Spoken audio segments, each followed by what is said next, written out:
je to lepší. A se kouká do té kamery nebo jo, do kamery.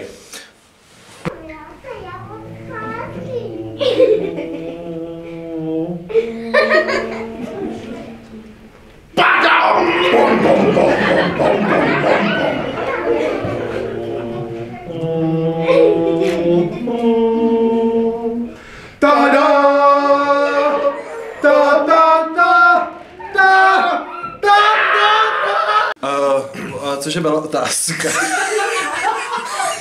O čem je toto představení? No, představení je o lidském těle, ne? O lidském těle. Prožít s váma dobrodružství. Fantastickou cestu, který každý prožíváme každý den, každou vteřinu a skoro nikdo si neuvědomuje, jak to úžasný dobrodružství. No, prostě si ukážem, jak máme v těle různý soustavy. Je to o dýchání, je to o krevním oběhu, je to o imunitě, ale je to i o srandě a spolupráci s tím dětským divákem. Je to prostě edukativní představení. Řekl to pěkně. Ano, edukativní. Jenom jo, pojďte všichni a zhluboka hezký nádech. A výdech. Výdech. Jeli jsme vlakem do Prahy a nějak jsme mluvili o tom, že by to chtělo dělat, že tebe napadlo dělat něco, s čím by se dalo chodit po školkách. Ano. A tak jsme si nějak řekli, třeba kdyby to bylo něco, jako, co nás bavilo, třeba byl jednou jeden život, tak jsme si řekli, hej jo, něco o těle a takhle. A tak jsme to prostě začali. A tak jsme prostě si dali zkoušku tady, začali jsme dělat kraviny, s tím, že já jsem byl takovej unavenější, ty jsi byl jako živější, takže jsme na to jsme toto postavili, že vlastně potom jsme najednou začali mít nápady a z toho to vzniklo. My jsme prostě jenom blbli. Zblbnutí. Prostě pár hodin jsme blbli a ono vzniklo představení. No. Zblbnutí a pak jsme tam dodali i ty chytré věci. A máte prostě silnější ten dech, ne jako tady tam daře.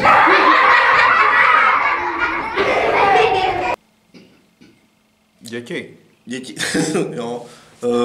Asi přelom mezi školkou a základní školou bych řekl, že taková jako cílová skupina. Ne? Není to pro starší, pokud jde o vzdělávání v té oblasti. Tak, ano, pro starší je to už jenom ta sranda. A ty mladší se bojím, že ty by to jako úplně nestíhali, co se tam vlastně děje. No. Takový ty jako předškolkový děti, prostě jako 3letýmu dítěti bych to asi nechtěl hrát, protože vím, že by úplně z toho nebylo hotový. Tak. Ten kyslík není jenom... Jak to? Ten kyslík musíme roznést do těla, ne? Ale to znamená, že budeme... Jsme se shodli na tom, že by to chtělo, aby byl nějaký Jackson, prostě ty krvinky. Jo, protože má skvělý rytmus.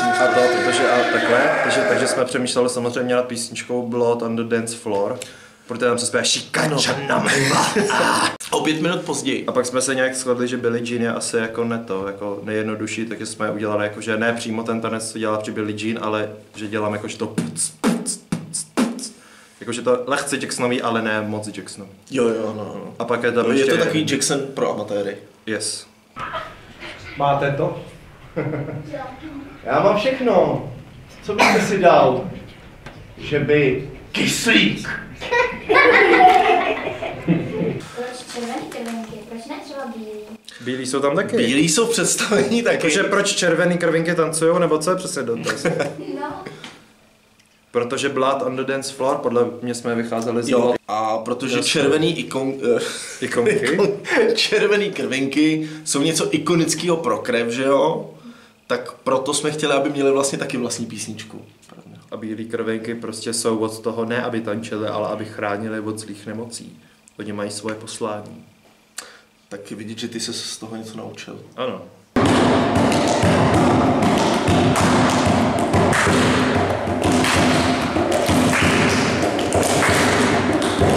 A vyloženě jako přednost toho představení je v té spolupráci s divákem. No vlastně, no. Že ty děti jsou vtahovaný do děje často, interagují s náma a myslím, že i to je jako na tom asi nejvíc baví. Že se zapojí. A pozor! To je zlá nemoc. To je taková hnusná čarodějnice, co občas straší v těle. Pojďme další dotazy. Čím je tahle hra originální?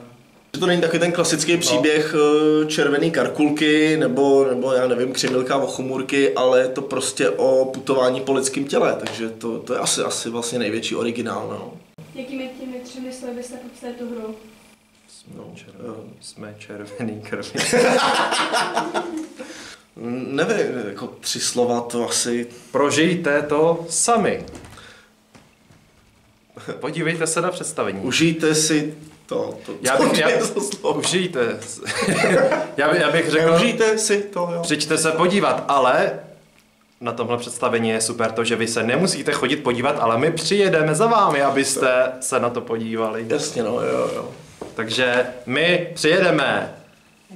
Jo. Tak to jsme možná měli dodat ještě k té cílovce, že jo, že je to představení koncipované pro 30 dětí jenom.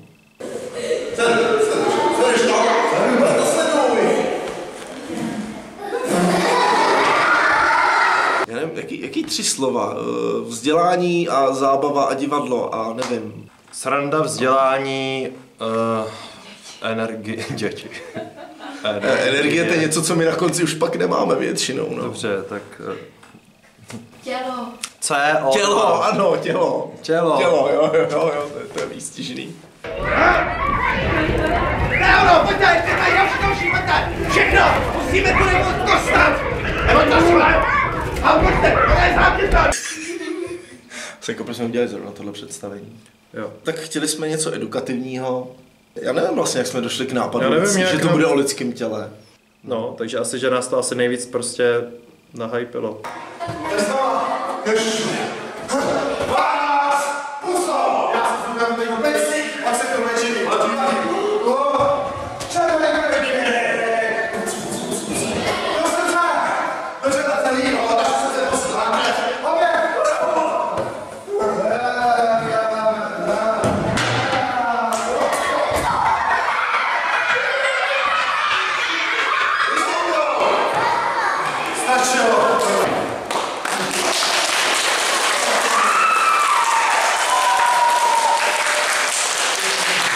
Cože? Plánujete něco podobného?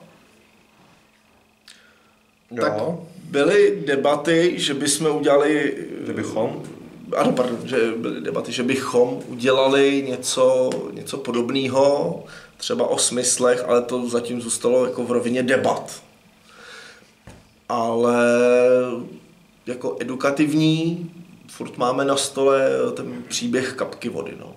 O vodě Asi takový nejblíž. a ještě jsme si hráli s myšlenkou nějak, co se ekologie týče.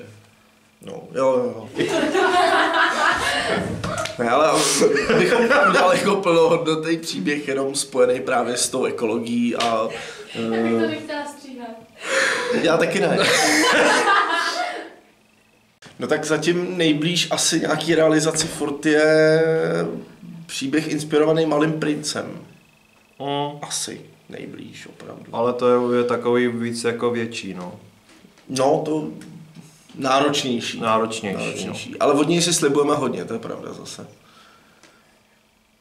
Tak to je asi nejblíž. Ale i tak lze říct, že nelze očekávat přímou adaptaci toho díla. Ne, to určitě ne. To Spíš silně inspirovanou, ale po stopách toho prince spíš tak nějak jdeme, no, ale tohle to je fakt těžké. Já budu kejvat prostě, jo. Koho jsem si to vybral za parťáka, bože. Dobře, tak ještě.